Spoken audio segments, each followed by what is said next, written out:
The Lord be with you. A reading from the Holy Gospel according to Matthew.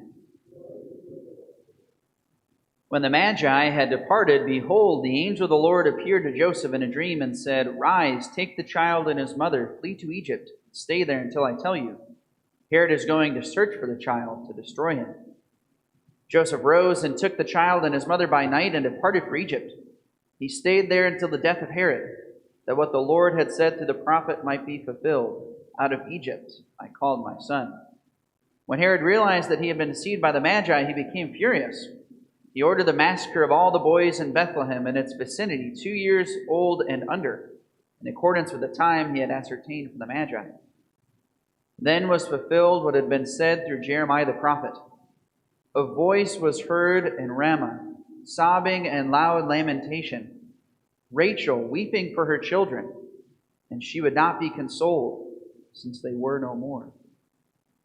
The Gospel of the Lord.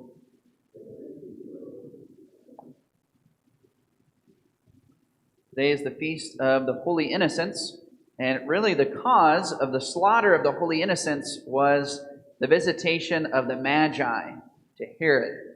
So I'd like to discuss the Magi today. I think Magi are some of the most interesting characters we read about in the New Testament, and yet they're very mysterious. A lot of us don't really know a whole lot about the Magi. So who were the Magi, and how did they know to come to Jerusalem and then to Bethlehem? First of all, trivia question. So we know that at the Nativity, the shepherds came and visited Jesus, and also the Magi came. Who came first? The shepherds. Very good. Some of you were at Christmas masses, so you heard that trivia question. Yeah. So the shepherds came first. The shepherds lived in Bethlehem, so they weren't far, and the angel appeared, and they knew to go and to find the child Jesus in swaddling clothes. But the Magi came after.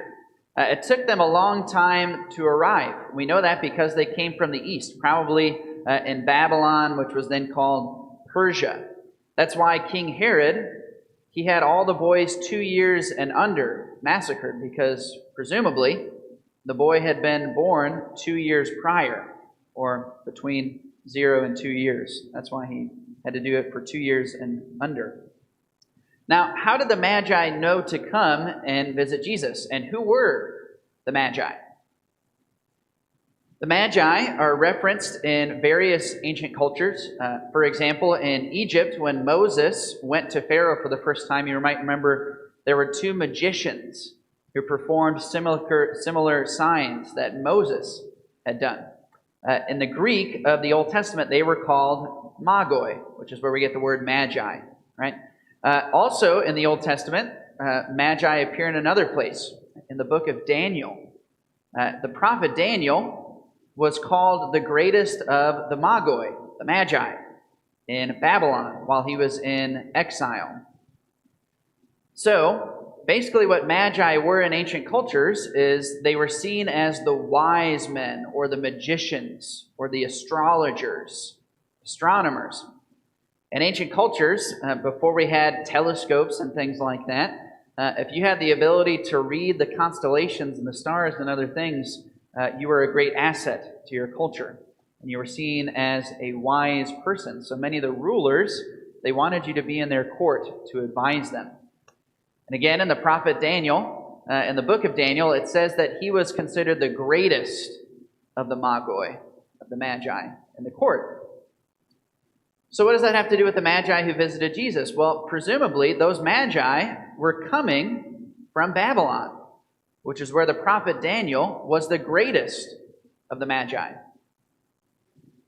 Now, the prophet Daniel is significant because of all of the prophets. Remember, he had one unique prophecy. Unlike all the other prophets, Daniel actually gave a timeline for when the Messiah would come. So ask yourself the question, if you're living 500 years later in Babylon and Persia, and many Jews are still living in that area, and you yourself a Magi, knowing the history of your ancestors who were Magi before you, do you think you would be familiar with the prophecies of Daniel? Absolutely.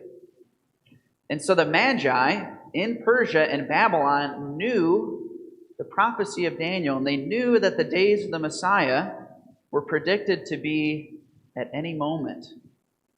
And so when they saw the star in the sky, it didn't catch them off guard. They were waiting. They were looking.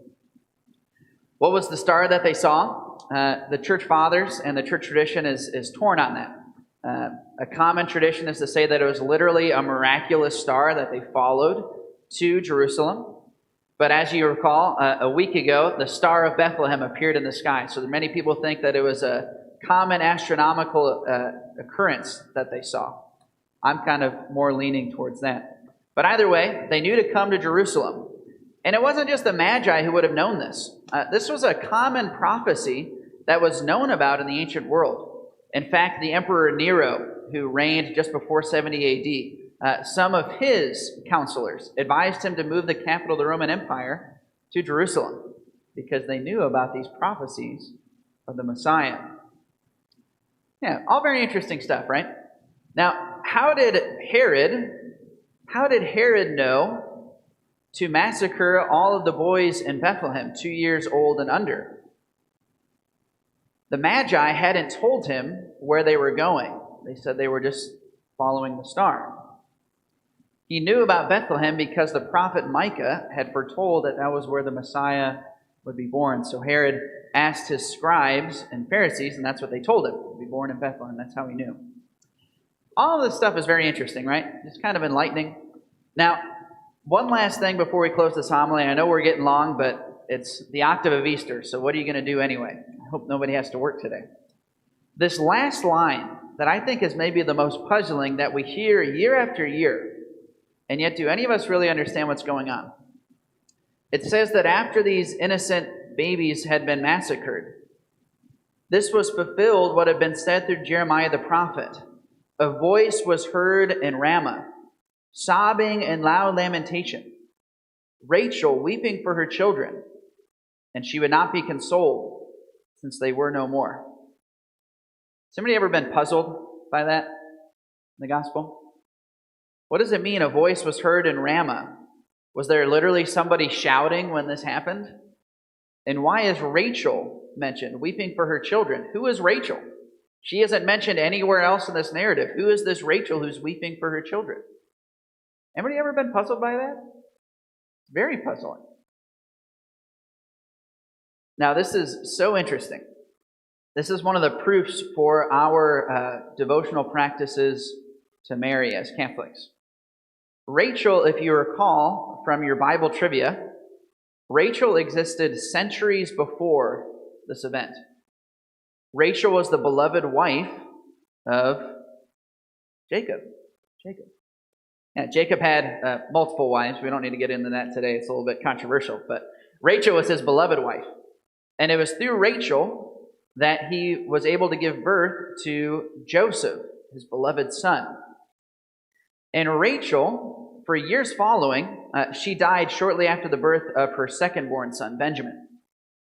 And years following, the people of Israel saw Rachel as an intercessor for their people. In the days of Jeremiah, when the people were carried into exile, they were carried into exile and they walked past Rachel's tomb. And that's what this is quoting. That in those days, Rachel, even though she had been dead for centuries, was weeping for her descendants, for her children. And so likewise, in these days of the massacre of the Holy Innocents, even though, again, Rachel had been dead for centuries, she was weeping for her children. She was still aware of what was going on. Even modern Jews still visit the tomb of Rachel to ask for her intercession. She's seen as like the sorrowful mother of their people. Now, does that sound like something we still do as Catholics? Isn't that exactly what we think of the Blessed Virgin Mary? She is the sorrowful mother who still intercedes for us and weeps for us. Sometimes non-Catholics will ask us that. Why do we need to pray to Mary? She's dead anyway, or she's up in heaven. Well, all the Israelites throughout the Old Testament, they asked for Rachel's intercession, even though she was also dead. Why would we not do the same for the new mother of the new Israel, the Blessed Virgin Mary?